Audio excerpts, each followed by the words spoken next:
मित्रों, बसंत गुरु जी का प्रणाम। जो मेरे युवा साथी शादी को लेकर के, मैरिज को लेकर के, लाइफ पार्टनर को लेकर के बड़े संशय में रहते हैं, शंकित रहते हैं, सोचते रहते हैं कि हाँ कहूँ कि ना कहूँ, शादी करूँ कि ना करूँ, ऐसे करते ना अनुकूल करते करते अपना जीवन गुजारने लग जाते हैं। मित्रों, यह शरीर है, यह समाज है, प्रकृति ने हमको जन्म दिया है, हमको सृजन करने का भी हक दिया है। आपका पढ़ाई संपूर्ण हो गया, अब कैरियर बने ना बने, आपका मैरिज होना जरूरी है, क्योंकि मैरिज के साथ कैरियर का सफलता बहुत निर्भर करते हैं।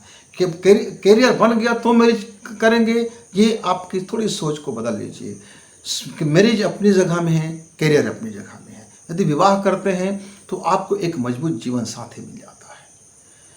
जीवन साथी मजबूत कैसे होगा? आपका समर्पण से, आपका प्रेम से, आपका दिल खोल देने से। जीवन साथी बर्बाद कब हो जाएगा? आपकी शंका करने से, आपकी आशंका करने से, आपके मन में तनाव होने से। आप उसके ऊपर बार बार संदेह करोगे तो जीवन तबाही की ओर जाएगा मित्र। तो फिर आपका पास करियर कितना भी क्यों ना हो, हम देखते हैं ना, अमीर से अमीर लोग तलाक ले लेते हैं। तलाक की नौबत क्यों मित्र? क्यों? हमारे भारतीय समाज ने, ऋषियों ने इसके ऊपर बड़ी चिंतन किया।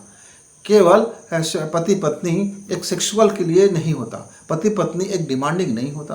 पति पत्नी मतलब होता है अर्धांगिनी, मतलब आधा अंग हो जाना, अपने इस शरीर को आधा अंग में स्वीकार कर लेना। कितनी पवित्र भावना भारत के ऋषियों की, कितनी जबरदस्त संदेश कि शादी वह है, हमारा उससे ऐसा मिलन है कि वो हमारा आधा अंग है। आपने देखा ना शिव पार्वती का एक चित्र, जिसमें आधा शिव जी का पुरुष दिखाई दे रहा है, आधा स्त्री दिखाई दे रहा है। विवाह का मतलब यही है कि घालमेल हो जाना, दोनों एक हो जाना। दूध में पानी, पानी और दूध। अब आप निर्क्षीर करने वाला हंस भी सोच पड़ेगा कि मैं दूध से पानी को कैसे अलग कर सकता हूँ। आप मिलावटी पानी डालो, वो तो हंस उसको अलग कर देगा, लेकिन माँ की गोरस से, यानी गाय की जो थन से निकलने वाला दूध है, उसमें जो पानी रहता है, उसको, उस दूध और पानी को आप अलग अलग नहीं कर सकते। ऐसा जीवन साथी। लेकिन ये खुशियों की चाबी है, साथी खुशियों की चाबी है। लेकिन मेरा युवा बड़ा डरा हुआ। आज के युवा जितने भी आते हैं मेरे पास, मैं शादी तो कर लूँ गुरुजी, पर क्या है, मैं बहुत डर रहा हूँ, पता नहीं लड़की कैसा होगा। लड़की आते हैं, पता नहीं लड़का क्या होगा। वो अपनी मम्मी की बात सुनता है, अपने दोस्तों की बात सुनता है, उनके कहीं बाहर में 2-4 गर्लफ्रेंड होंगे, वो ऐसे हैं, वो ऐसे हैं। मतलब आप शादी करने से पहले आप दुनिया भर की अपने दिमाग में गोबर, कचरा, कूड़ा, करकट, गंदगी ऐसा भर लिए, भर गए। कौन साफ कर सकता है उसको? आपने भरा, कौन साफ करेगा उसको? अब आप जिस दिन से 7 फेरा लिए हो, उसी दिन से आपके मन में ये गोबर उकला रहा है, सड़ रहा है, बुलबुले आ रहे हैं, कीड़े आ रहे हैं उसमें। विचार के गोबर ने कीड़ा पैदा कर दिया, विचार के भूसी ने बिच्छू पैदा कर दिया जो डंक मार रहा है, विचार के उस सांप ने, जहरीले सांप ने फन फैला लिया जो आपके वैवाहिक जीवन को तबाह कर रहा है। तो मित्रों, पवित्रता से जुड़िए, भाव पवित्र हो, मन पवित्र हो, मन में विश्वास हो, खुशी देने के लिए जुड़ो, समर्पण करो उसको, एक दूसरे को समर्पण। नहीं भाई, तुम उसको प्रेम करो, तुम मुझको समर्पण करो, तुम मेरी उंगलियों पर नाचो, मैं जो कहूँ वो तुम करो, तो फिर मैं ठीक है, मैं उसको बड़ा प्रेम करते हो, मुझको रोज सुबह शाम 3-4 बार आई लव यू चिपका दो, चलते फिरते चिपका दो, एक नौकरानी रख दो खाना पकाने के लिए, एक दासी रख दो बिस्तर लगाने के लिए, एक फलाने रख दो उसके लिए, एक ढेकाने रख दो उसके लिए, और मैं झूलना में झूलती रहूँगी और फैशन बना के बैठी रहूँगी।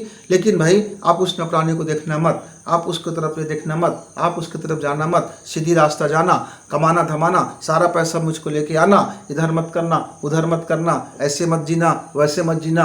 अब जो अभी आप पहले स्मार्ट दिखते थे, कहीं 4 लड़कियां तो नहीं फिदा हो गया आपके ऊपर, कहीं ऐसा तो नहीं हो गया है, कहीं वैसा तो नहीं हो गया है। अब ये तमाम चीज़ें गोबर लेकर के, कचरा लेकर के, भूसा लेकर के, कूड़ा लेकर के अपने दिमाग पे बैठे हो, तो आपका घर तबाह नहीं होगा तो किसका घर तबाह होगा? ऐसे लड़कों की आदत है। अरे यार, इतनी सुंदर है मेरी बीबी, कहीं कोई देख तो नहीं रहा है, अरे यार वो देख करके मुस्कुरा दिया, उस साले के मन में कुछ तो गड़बड़ होगा। अरे वो पड़ोसी से बड़ी हंस हंस की बात करती, ये साली ही मेरे पीठ पीछे क्या नहीं क्या करती होगी, अब ऐसा है वैसा है। उसके 2-4 यार तो रहे होंगे कॉलेज के ज़माने में, अरे पढ़ाई के ज़माने भी रखा होगा। देखो ना किससे हंस हंस के बात करती है, फ़ोन से बात करती है, मेरी मम्मा की कहानी मानते, मेरे पापा का कहानी मानते, मेरे पड़ोसी मुझको बता रहे थे, मेरे दोस्त बता रहे थे, उनके दोस्त बता रहे थे, उनकी यहाँ ऐसी हो रही थी। अरे बाप रे, इतना सारा जहर, इतना सारा बिच्छू, इतना सारा सर्प फैला करके किसके लिए यार? वो जो तुम्हारा जीवन साथी है। ये सारा दुश्मनी का ठेका आपने ले रखा है क्या अपने जीवन को तबाह करने का? नहीं नहीं, मैं तो अपने घर में आग लगा के ही मानूंगा, मैं तो अपने घर को सत्यानाश करके ही मानूंगा। अब फिर याचना लेकर आ जाते हैं, गुरुजी मेरा परिवार टूट रहा है। तो किसका परिवार टूटेगा? आपका नहीं टूटेगा। तो आप तो खुद आग लगा रहे हो भैया। आप अपने गला को पकड़ लियो अपने हाथ से, अपने ही चाकू लगा करके घोंपे जा रहे हो, घोंपे जा रहे हो, घोंपे जा रहे हो, अपने ही पेट को मारे जा रहे हो, अपनी संतति को सत्यानाश कर रहे हो, अपने ही घर को बर्बाद कर रहे हो। ऐसा उल्टा खोपड़ी का आदमी कैसा जीनियस हो भाई, कैसे इंटेलिजेंट हो भाई? और कहते मैं आज के युवा हूँ, पढ़ा लिखा युवा हूँ, सभ्य युवा हूँ, पैसे कमाता हूँ, मैं स्मार्ट हूँ। क्या स्मार्ट है? ये गोबर है, घूसा है, कचरा है, बिच्छू पाल के रखते हो दिमाग में, बड़े बड़े सांप फन फैला रखते हो। सारा दुश्मनी बाहर करो किसी दूसरे से। अरे तुम्हारा वो जीवन साथी है भाई, साथ साथ चलने वाला है भाई, समझो। आप बार बार खोदो मत उसके जीवन को। किससे गलतियां नहीं होती? दुनिया में हर किसी से गलतियां होने की संभावना बनी रहती है। कभी न किसी के साथ कोई ना कोई साथ गलतियां हो जाती है। तो उस गलती को लेकर के बैठे रहोगे क्या कि वो पढ़ाई के समय ऐसे गलती कर दिया था, वो कॉलेज समय उनके फ्रेंड ऐसे हो गए थे, उनके साथ ऐसा हो गया था, वो ऐसे करती थी, वो ऐसे करते थे, तुम ऐसे करते थे, तुम ऐसे करते हो, तुम्हारा अहंकार है, तुम्हारा ईगो है, तुम हट करते हो, तुम मेरे साथ पंगा लेते हो, ऐसे करते हो, वैसा करते हो, तुम्हारा दूसरे में यार है, तुम बाहर में मुंह मारते फिरते हो, तुम उसको करते हो, तुम ऐसे करते हो, तुम ऐसे करते हो। यही जीवन का रहस्य क्या? यही इंटेलिजेंट हो क्या? यही सभ्यता है क्या? यही तुम युवा हो क्या? यही तुम पढ़े लिखे हो क्या? यही तुम्हारी निशानी है क्या? यही तुम्हारी हाई सोसाइटी है क्या? क्या यही है तुम्हारा ये परिचय है? हाँ, तुम्हारा ये परिचय, तुम्हारा असली घृणा स्वरूप। तो मित्रों, यदि इस घृणा स्वरूप को लेकर के अपने परिवार के साथ जियोगे तो उस घृणा का प्रतिफल तो तुमको मिलेगा ही। लेकिन तुम प्यार के साथ जियो, मुस्कुरा के जियो, एक दूसरे की कमजोरी में संबल बनो। तुमको खाना बनानी नहीं आती, तेरी के ऐसा कहोगे, अरे भाई खाना बनाने नहीं आती, नहीं सीखी थी, अब दोनों मिलकर सीख जाओ ना, क्या दिक्कत है? नहीं तुम ये नहीं कर सकती, कोई बात नहीं, सीखेगी धीरे धीरे। एक दूसरे में कोई ना कोई खराबी रहता है मित्र। लड़कों में भी कुछ खराबियां होती हैं और लड़कियों में भी कुछ खराबियां होती हैं। हम उन खराबियों को लेकर के बैठे रहेंगे तो हमेशा दुख पाएंगे, लेकिन हम उसकी अच्छाइयों को लेकर के यदि हम आ जाए तो हमें बड़ी खुशी मिलेगी। तो साथ ही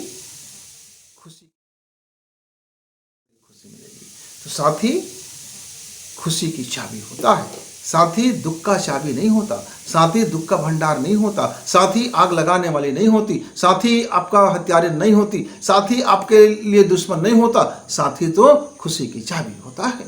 आप थक हार के आए, उसके एक मुस्कुरा दिया, कितने खुश हो गए। आप बड़े दुखित हो, उसने आपके साथ आपके पीठ में हाथ फेर दिया, आपको जंपी दे दिया, आपकी थोड़ी मालिश कर दिया, आपको लगता है कि अब स्वर्ग आ गया। अब पूरा टेंशन दूर हो जाता है, पूरा का पूरा टेंशन दूर, राय रत्ती टेंशन नहीं। आप बहुत ज़्यादा एकदम परेशान हो, बहुत ज़्यादा परेशान हो, वो मुस्कुरा के कहते हैं, अरे भाई चिंता क्या करना, होगा ना, हम मिल के करेंगे ना, देखते हैं क्या हो सकता है। चलिए आप फ्रेश हो जाइए, चलिए थोड़ा सा नाश्ता कर लीजिए, चलिए थोड़ा सा बैठ के गप्पे सप्पे कर लीजिए, चलो बच्चों के साथ थोड़ा हंसी मजाक कर लेते हैं, चलो थोड़ा बाजार घूम के आ जाते हैं, चलो ऐसे ही गुपचुप सुपचुप खा लेते हैं, चलो जा करके कुछ पार्लर सार्लर में घुमाते हैं, चलो देखो तो सही, देखो तो मेरा ये कौन सा ये साड़ी मुझे फपती है कि नहीं फपती है, देखो तो जा रही ये होती है कि नहीं होती है, देखो तो ये एल्बम देखो तो, ये हमारे शादी के समय आप कैसे दिखते थे, ये आपके ऐसे दिखते थे। मैंने वो आपके तनाव को डाइवर्ट कर दिया, खुशी में बदल दिया। कितना बड़ा मनोविज्ञान। बड़े बड़े डॉक्टर जिसको खुश नहीं कर सकते आपको, वो पल भर में चुटकी बजाते ही इजाद भी कर देते हैं मित्रों। साथ ही खुशी की चाबी होता है। शंका से मत आग लगाओ, संदेह में इसको मत झोंको, अब दूसरे निगाह से मत देखो मित्रों। चाहे लड़की हो या लड़का हो, अपने जीवन साथी को संभाल के रखो। उसके घाव में नमक मत रगड़ो, उसके घाव में मिर्ची मत डालो, उसके जलते बदन में आग मत डालो, उसके लगे हुए जीवन की आग में मिट्टी तेल मत डालो, पेट्रोल मत छिड़को। वो जलेगा, तुम भी जलोगे, क्योंकि तुम आधे अंग हो। उसकी पीड़ा आपको भी परेशान करेगी, उसकी खुशी आपको भी खुशी देगा, उसका आर्थिक प्रगति आपको भी प्रगति में देगा, उसका साथ जो भी घटेगा वो आप उससे प्रभावित ही हो जाओगे। इसलिए जब मुसीबत में हो, पत्नी मुसीबत में है तो पति संबल बन जाए, पति मुसीबत में है तो पत्नी संबल बन खड़ा हो जाए। संभालो, ये नाजुक रिश्ता है, संभालो। ये कोई शर्त पर होने वाली चीजें नहीं है। अब दहेज के लोभ में आपने शादी किया, पर आप उसके काबिल नहीं थी, तो अपनी काबिलियत तैयार करो। किसी सुंदर लड़की को देख करके शादी कर लिया, आप काबिल नहीं थे, इस बात को स्वीकार करो और अपनी काबिलियत तैयार करो। तो मित्रों, आजकल का जो शादी हो रहे हैं ना, दहेज प्लस सुंदरता प्लस पढ़े लिखे प्लस कमाने वाली प्लस सबकी बात मानने वाली प्लस सबकी नौकर बन जाए प्लस कुछ मुंह से ना बोले प्लस सारी अकल हो प्लस चुपचाप भी रहे। मतलब यार, आप मिट्टी का लोंदा चाहते हो क्या? यही जो मिट्टी की लोंदा की चाह है आपके जीवन को गोबर का लोंदा बना देता है। इसलिए एक दूसरे को संभालने का नाम है साथी, एक दूसरे की कमजोरी को संबल बनने का नाम है साथी, एक दूसरे को प्रेम देने का नाम है साथी, एक दूसरे को समर्पित करने का नाम है साथी, एक हो जाने का नाम है साथी। जब तक डिफाइन होगा, अलग अलग होंगे, मेरी सोच अलग, तुम्हारी सोच अलग, मेरा जीवन अलग, तुम्हारा जीवन अलग, मेरी शौक अलग, तुम्हारा शौक अलग, मेरा घर अलग, तुम्हारा घर अलग, मेरी चाहते अलग, तुम्हारी चाहते अलग, तो ये जब सब अलग अलग रहेंगे तो फिर साथी कभी नहीं बन पाएंगे। तो फिर साथ तो रहेंगे पर साथी नहीं बन पाएंगे। मित्रों, आप भले ही दूर दूर रहो पर साथ रहो, भले ही आप 1000 किलोमीटर दूर में रहो, कई दिनों से फोन से बात नहीं हुई है, कई दिनों से वीडियो कॉल नहीं हुआ है, कई दिनों से चैटिंग नहीं हुआ है, कोई बात नहीं, पर साथ साथ रहो। खूब साथ साथ रहते हो पर हजारों मील की दूरियां हैं, मानसिक दूरियां हैं, मानसिक दूरियां हैं, और शरीर से रोज चिपक रहे हो और मन से रोज दूर हो रहे हो, शरीर से रोज चिपक रहे हो और मन से रोज दूर हो रहे हो।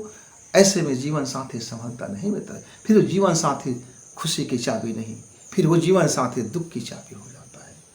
जब भी घर आते हो पीड़ित हो जाते हो, जब भी आप घर आते हो दुखित हो जाते हो, जब भी घर आते हो तो एक मौत मर जाते हो। साथी मतलब जीना, साथी मतलब जीवन, साथी मतलब प्राण, साथी मतलब खुशी। इस भाव को समझो। आपके माता पिता ने शादी कर दिया, अब उनका ड्यूटी समाप्त हो गया। अब आपका ड्यूटी ऑन कि आप अपने लाइफ को समझ करके एक गुलदस्ता कैसे तैयार करोगे, उस गुलदस्ता में महक कैसे लाओगे, उस महक को संभालोगे कैसे। अब दोनों मिल करके प्लान कीजिए। जो भी है, गरीब हो कोई बात नहीं, आ जाएगा धन, मध्यम वर्गीय हो कोई बात नहीं, दोनों मिलकर करेंगे, आ जाएगा धन।